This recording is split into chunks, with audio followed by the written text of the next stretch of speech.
In the book, The Founder's Dilemma, they found that only 25% of entrepreneurs are still the CEO at IPO. This is actually outrageously common, that entrepreneurs start companies and then they're ousted, they're kicked out. Now, why is this? The driving reason is because the entrepreneurs are actually not good leaders. There's a reason for it. Now, I'm the CEO of a company that has over $300 million in assets. I started up tech companies, I own product-based companies, and I've seen the evolution not only of the company, but that is needed of me. So what I've done is I've broken this down into 3 fundamental stages to explain why entrepreneurs can't seem to become the CEO or leader needed for a large company. My 3 stages of leadership aren't predicated on anything associated with what I think, but actually it is a degree of separation, because that's what drives the needs of the organization and the leader. There are 3 fundamental degrees of separation from the leader and the customer. It is these degrees of separation that require the entrepreneur to be a completely different type of leader. The fact of the matter is, most cannot change as the company grows. They cannot move from being a different type of leader that the company needs. So let's walk through each one of these levels so you can understand the process that you will need to go through to become a leader that can grow with your company. First of all, when entrepreneurs get started, most of them are bootstrapping it. They're not even raising huge amounts of funds. So they aren't a leader at all, meaning they really don't have employees. They're just figuring it out. This is that grassroots startup. They're doing everything themselves. Then they start to hire people. Why? Because their product is actually selling. Somebody wants their service and they need help. Lots of times this is administrative help, but there comes a point to where you have a handful of employees that they are the ones that are interfacing with the front line, the customers. This is the first stage of leadership, because there is one separation between you and the customer. You have employees that are interfacing with the customer. Most entrepreneurs, this is actually very simple and intuitive because they direct what is needed directly at the employee and the employee does it. When a customer has an issue, the employee just asks the entrepreneur and they can solve those problems. They know their product inside and out. They know their customer. They know the business. The employee doesn't even necessarily need to. They can perform those functions, interface with the customer, do all that busy work that the entrepreneur was drowning in and it was hurting his business. Those people work with the entrepreneur and he directs them immediately. This is a very hands-on type of leadership. This is that first level that most entrepreneurs get to. Level 2. Level 2 is more of the survival, as in it actually survived. So not only did your concept or your idea of your business survive, it started to grow. This now creates 2 levels of separation. You have your employees that are directly interfacing. But now as that company grew, all of those employees grew, the entrepreneur no longer can interface and help all of these employees do all these things. It's overwhelming. They're burnt out. They're taking care of all of the issues. Even some days they're like, I feel like I'm just doing it. Why do I even hire people? This is when management steps in, meaning you get managers that manage employees. So level 1, the entrepreneur is working with employees to manage customers. Level 2, the entrepreneur is working with managers to manage the employees. This is a wildly different type of leader because this leader's success is predicated not on necessarily knowing directly all the issues and how to solve them, but instead creating processes and systems. The entrepreneur creates processes and systems that create the outcome the business needs. The managers work with the employees to operate within that framework to get that outcome. That means the entrepreneur now has to be a creator of systems. They have to map everything out. look at what needs to be done, how those people should be doing those things. Managers operate within the framework. The entrepreneur, no longer interfacing with the employees, interfaces with the management team. The management team, though, they are simply working within the framework. This is really important because this is a different type of employee than obviously in stage one. Now, managers, they are giving reports and feedback. The entrepreneur can step in, but if they do and go around the manager, it causes problems.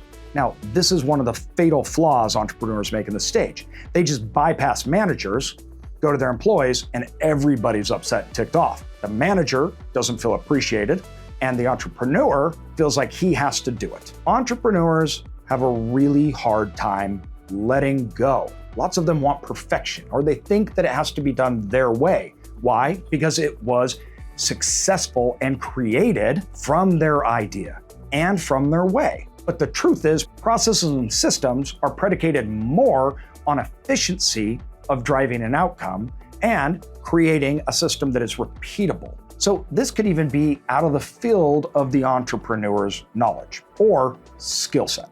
I actually liked this level of leadership a lot. I enjoyed looking at my business as almost a machine and saying, what are all the things that we need to do to make this outcome happen over and over and over again? And then I enjoyed getting data back from our managers on what was happening and seeing trends, and then working on tweaking things, and then having the managers go and execute that and keep monitoring and making sure everything's working. That was fun for me. I enjoyed it. But the next level, that was a challenge. This is a level that most entrepreneurs, they can't get to for a few reasons. The first reason they can't get to it is because the market won't allow it, meaning most entrepreneurs by now have failed. The business has failed for their doing, the market's doing, or some other reason. Level 3 means your business has to grow to a much larger level as far as revenue, employees, market share, and more. Level 2 leaders will build a system that can either get there or not. They will be able to be more competitive in a marketplace, deliver better results without the entrepreneur doing it all, or they'll just be stuck. But what is needed for a level 3 leader is a totally different type of leadership. Why? We're in Mississippi right now, and we're turning this storage facility around. Now, lots of people are out trying to buy facilities, small ones that range everywhere from $300,000 to $4 or $5 million. Now, they're worried about getting the money or having the financing. This is why we team up with Live Oak Bank, because they get this. They understand storage. In fact, we have them help us underwrite deals for our students and others, because they are one of the best people in the industry when it comes to getting loans, especially small business loans. They can actually help the customers when they find the asset, understanding how much debt can I get? What's it gonna look like? Not just because of the customer they're working with, but because of their knowledge base. That changes them from being a bank to being a real asset to the customer. We recommend Live Oak Bank to our students as well as others that are trying to get into the storage business. They have an in-depth knowledge of this asset class, so it's more than a bank, it's more than simply getting money. They're actually an asset and a partner to them, helping them go through all the things that they don't know and understand. You are 3 levels of separation away from the customer. But the next level is not managers. You have your employees, the managers, and then you have the C-suite. These are high-level executives. Now, unlike managers, the C-suite isn't simply there to make processes and systems and make sure that people follow and abide by it and report back. No, these are a much higher level, experienced type of person. These are the people that frankly could probably even go out and do it on their own. These are very highly paid individuals. Why? These are creators, not just problem solvers. They are creating and executing. The reason why I think this level is so hard for entrepreneurs, including myself, is that is a fundamental role that they play and like. They like the creation. They like the ideas. That's what made them be a good entrepreneur. And now they're separated from the customer. As they get further separated from the customer, if they don't have things set up, they start to lose touch with the business and understanding it. They feel a loss in that. That excitement of starting up the business, seeing your product work, get feedback, changing it, tackling, it's moving fast and it's exciting. At level 2, you are still creating. You are creating your business now. You're working on it, but you're still in it. At level 3, most entrepreneurs have to become more of the visionary type. They aren't directly involved with large swaths and areas of the business. Why? Because they can't be. It's impossible. Yet those types of qualities that made them get to where they were, they still need. This is why executives come in. This was something I believe I screwed up. I tried it. I had a plan and a theory of how my leadership team would be set up, that it was going to be better, that I would be able to directly interface, that I'd be able to work. But I was thinking like a level 2 leader. It wasn't the executive's fault, it was my fault.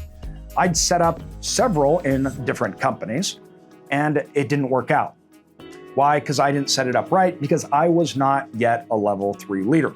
I had to literally step away and say, am I even able to be this type of leader at all? Then when I came back and looked at my business, my organization, and I had to hire people that were a totally different level. And I had to entrust them and we had to work together, but I had to step back from a lot of things that I loved. I'm still in the middle of this, so we'll see how it goes. But we've made huge improvements. I've made huge improvements simply recognizing it.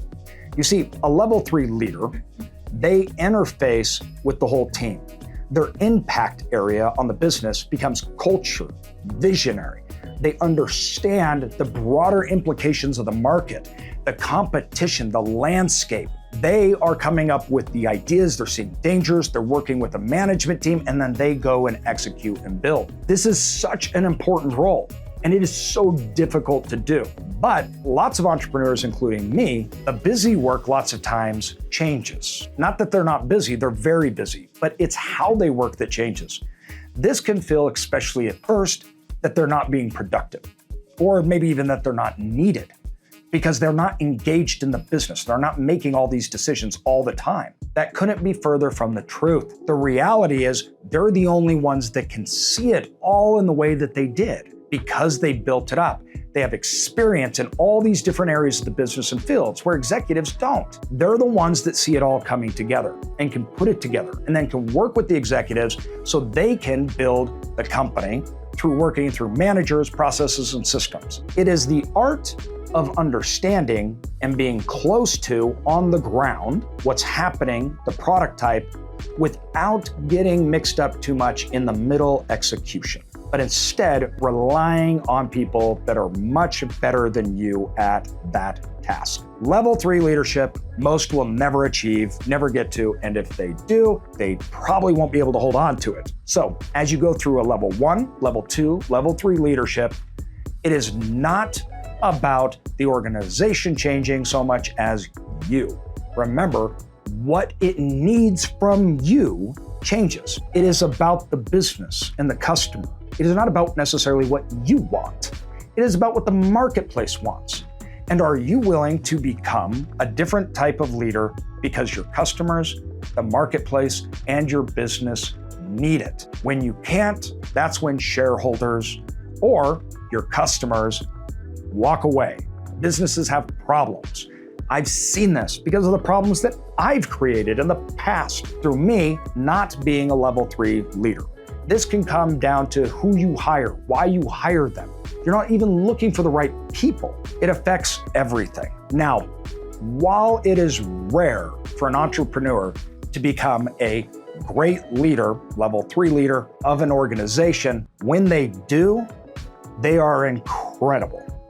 They are amazing leaders that can allocate resources, inspire people, create culture, have understanding of needs.